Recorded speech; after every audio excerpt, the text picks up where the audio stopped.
ब्रह्मसूत्रात्ममूर्तये नमो व्याकृतरूपिण्यै नमः श्री ब्रह्ममूर्तये नमः श्री ब्रह्ममूर्तये। ओम तत्सत् परब्रह्मणे नमः। आज के इस अत्यंत ही मंगलमय पवित्र अवसर पर माँ भारती के चरणों में कोटिशः वंदन करता हूँ। बीकाने की ओजस्वी धर्मधरा को, शक्ति धरा को वंदन करता हूँ। मंच पर जितने मनीषी विद्यमान हैं उन सबके प्रति बहुत बहुत वंदन। और मेरे समक्ष जितने श्रेष्ठ विद्वज्जन हैं, समाज सेवा में रत हैं, उनके प्रति, शिक्षकों के प्रति, मातृशक्ति के प्रति, आम लोगों के प्रति बहुत बहुत वंदन करता हूँ। उनका आवाहन करता हूँ आज के इस पवित्र अवसर पर। यहाँ पर जो प्रौढ़ हैं, बुजुर्ग हैं, उनको अपने अंतःकरण की गहराई में जाकर अपने मन को थोड़ा सूक्ष्म बनाकर उस रुदन को सुनने का प्रयास करना चाहिए। ये तालाब रो रहा है। यहाँ पर कितने लोगों ने इस तालाब में गंठे बीड़े हैं। शायद आदरणीय सोनाना जी ने भी कम से कम गंठे बीड़े होंगे या आकर के देखा होगा। स्नान करने का अवसर मिला होगा। ये शिवबाड़ी का प्रसिद्ध तालाब था। चारों तरफ एक पवित्र वातावरण था। बदलाव तो आता है पर विकृति नहीं आनी चाहिए। हमारे कुकर्मों के द्वारा विकृति आती है। तो मैं पत्रिका को बहुत बहुत धन्यवाद देता हूँ, उनके प्रति आभार प्रदर्शित करता हूँ कि वे एक अति महत्वपूर्ण कार्य को कर रहे हैं, पर वो पर्याप्त नहीं है। वो पर्याप्त कैसे बनेगा जब हम पूरी तरह से हर बात को समझेंगे। अभी किराड़ू जी ने अपने मन की बात कही। मैं तो कहता हूँ इनको यदि भारत रत्न भी दिया जाए तो वो कम होगा। अपनी जान को खतरे में डाल करके अपने ही जो संबंधी लोग हैं, परिचित लोग हैं, उनकी लाठियों को खाकर और उस चेतना को बचाया है। गोचर की एक अपनी चेतना होती है, पूरी धरती की एक चेतना है, एक पहाड़ की अपनी एक चेतना होती है, एक तालाब की अपनी एक चेतना होती है, एक पेड़ की भी अपनी एक चेतना होती है। Everything interconnected, interdependent, inter related. इसको हम समझना पड़ेगा। हमारे बीच में आदरणीय श्याम सुंदर जी जानिए, उनको भी बोलने का अवसर दिया जाना चाहिए था। आपने शायद लक्षित नहीं किया, वो आ गए हैं। लाखों पेड़ लगाए। वो 6 लाख बोले थे कि 9 लाख बोले थे। वो आग क्या है जिसके कारण ये प्रोफेसर युवाओं के अंदर एक जागृति कर रहा है, गांव गांव में जाकर के। कौन इनको प्रेरणा दे रहा है कि इस प्रकार से हमको पेड़ लगाने चाहिए। पर पेड़ लगाने चाहिए, पेड़ काटने वाले काटते चले जा रहे हैं।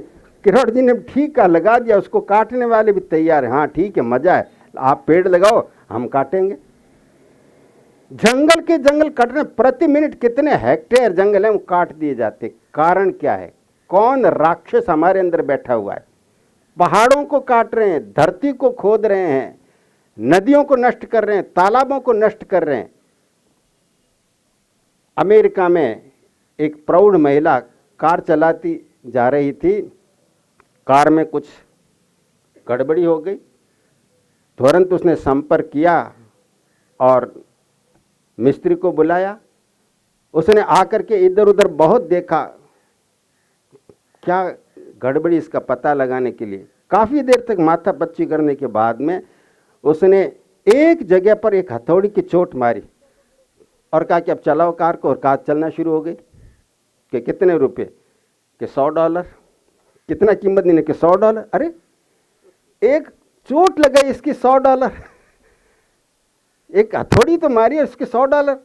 उसने कहा मैडम ये $100 इसमें $99 तो इस बात का पता लगाने के हैं कि चोट कहां पर मारी जाए। $1 चोट लगाने का है।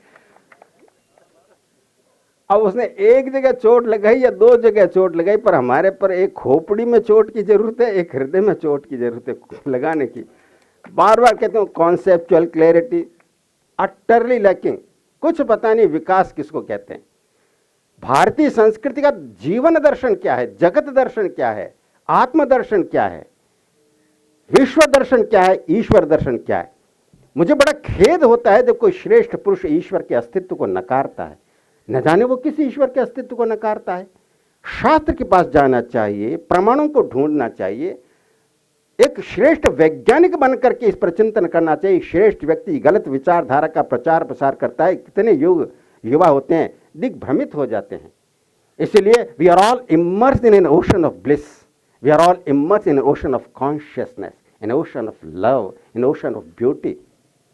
सारा ब्रह्मांडिक रिदम में नाच रहा है, सब जगह वो रिदम है। और रिदम तभी होती है जब एक आनंद उछलता है, उमड़ता घुमड़ता है। The material cause and the efficient cause. इस एंटायर जगत का, इस ब्रह्मांड का जो स्थूल है, सूक्ष्म है, बीज रूप है, उसके परे भी है, उसका उपादान और निमित्त कारण आनंद तत्व है, और वो हमारी आत्मा है। इससे बड़ी और बात क्या होगी हमारे शास्त्रों की। ये दुर्लभ मनुष्य का जन्म। विदेश के लोग आकर के हमको सिखाएंगे यहां पर कि यहां पूर्व जन्म होता है, आगे का जन्म होता है। भारत की संस्कृति यदि नष्ट होती है, सारा विश्व नष्ट हो जाएगा। ये सनातन संस्कृति है, ये नष्ट नहीं होगी। हम अपने कुकर्मों के द्वारा भारत से इसको भगाने का दुष्प्रयास कर रहे हैं। विदेशों में प्रकट हो रही है। जितना जितना डीप साइंस बढ़ती चली जा रही है, प्योर साइंसेस बढ़ती चली जा रही हैं, वो आश्चर्यचकित हैं कि भारत के पास ऐसा अद्भुत दर्शन, जिसको लेकर उन्होंने युगों युगों तक मानव मात्र नहीं, प्राणी मात्र, चराचर जगत का कल्याण किया था। ऐसा दर्शन अब वो अपनाने जा रहे हैं और हम इसको तिलांजलि दे रहे हैं, हम इसको छोड़ते चले जा रहे हैं। इसलिए भारतीय संस्कृति को बचाना है तो नारी को बचाना। आदरणीय आरती जी यहां पर बैठी हुए हैं।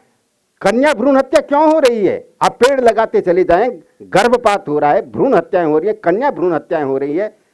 नारी को बचा लो तो भारत बच जाएगा। पहला गुरु कौन है? पहला देवता कौन है? मातृदेवो भव, पितृदेवो भव, आचार्य देवो भव, अतिथि देवो भव। भारत को बचाना है तो गुरु को बचा लो। आज गुरु को पेड सर्वेंट क्यों समझा जा रहा है? भारतीय परंपरा में गुरु के प्रति कितना आदर था। एक अपराविद्या का गुरु और एक पराविद्या का गुरु, दोनों धाराओं, ज्ञान की दोनों धाराओं में गुरु तत्व को बचा लो, भारतीय संस्कृति बच जाएगी। अभी गाय की बात कही, cow is a mini biosphere, project it on the cosmic screen, then you will know what is the yajna तत्व।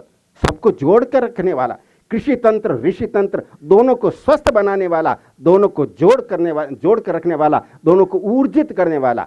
ये तमाशा नहीं है जिसके लिए हमने कह दिया कि अतिशयोक्ति अलंकार लगा करके गाय है वो माता है। गाय के अंदर 33 करोड़ देवता निवास करते हैं। 33 type of conscious forces are running this entire cosmos. उनके पीछे भी एक महादेव है, पर 33 प्रकार के देव तत्व काम कर रहे हैं। उनसे संपर्क करने के लिए वेद के मंत्र चाहिए, उसके संपर्क करने के लिए पंचगव्य चाहिए। गाय खत्म होती है तो वेद के मंत्र कारगर नहीं होंगे और भारतीय संस्कृति नाश को प्राप्त हो जाएगी। इसलिए मैंने कहा कॉन्सेप्चुअल क्लैरिटी, हम विकास की अवधारणा को समझें और भारतीय करके दिखाए कि विकास किसको कहते हैं। बाहर के क्षेत्र में भी विकास करना, नए नए आविष्कार करना, पर चराचर जगत का भला करते हुए, उनकी भलाई का ध्यान रखते हुए, राक्षस बनकर के नहीं, दैत्य बनकर के नहीं, पर एक यज्ञ की प्रक्रिया के द्वारा। और हमको बाहर के क्षेत्र में विकास करना, ये हमारी जिम्मेदारी है कि बाहर के क्षेत्र का संतुलन बना रहे, प्राणी सुरक्षित रहें, केंचुआ सुरक्षित रहे, सर्प सुरक्षित रहे, बांडी सुरक्षित रहे, सारे प्राणी सुरक्षित रहें। ये मानव की जिम्मेदारी है। वो इस जिम्मेदारी को समझे, वो समझे कि सुख कहते किसको है, सुख का स्रोत क्या है, प्रेम का स्रोत क्या है, सुंदरता का स्रोत क्या है, क्या बाहर है या अंदर है। हाँ, बाहर भी है, अंदर भी है। अभी विनोद जी ने आपको वरेण्यम पर्यावरणम यजामहे, ये वरेण्य है, पर्यावरण, परि प्लस आ प्लस वर्ण, ये तीन आप जोड़ दें तो पर्यावरण शब्द बन जाएगा।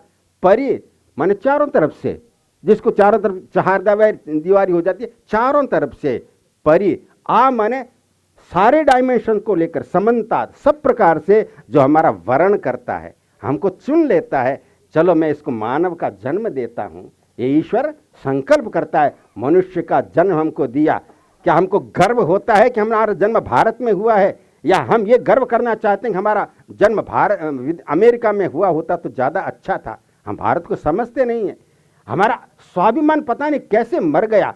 इसलिए जहां पर देखा किसी ने Indian dogs are not allowed, खून खौल उठा था किसी युवक का, पकड़ करके बाहर फेंक दिया था किसी युवक को, और उसने प्रण ले लिया, मैं इस आसुरी सभ्यता के विरुद्ध में अपने जीवन को खपा दूंगा।